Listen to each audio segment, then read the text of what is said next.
Hey everybody, Jason Stretch, the owner of Legendary Automotive. I felt moved today to talk about standards and the lowering of standards. With the pandemic and everything that's been going on, even going and ordering something as simple as a sandwich, I've had the experience, and I'm sure many of you have as well, where you get the sandwich and it's not quite right. It's not as it used to be.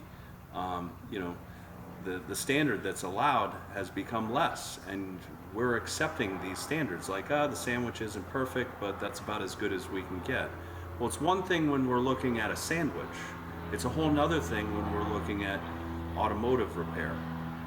The last thing you want to do is get automotive service and your wheel falls off. So if the standards are dropping in sandwich shops, they're dropping everywhere else, right? And people are accepting these. At Legendary Automotive, we're maintaining our high standards and continuing to push our standards even higher. My message to everybody that's watching this is just stop lowering your standards. It's up to all of us to maintain the standards that are here and continue to raise them. If we keep accepting less, that's what we're going to get as a society as a whole. But when it comes to automotive repair, know that the standards at Legendary Automotive are held high. So if you're looking for a repair shop you can trust that has standards, check out legendaryfl.com.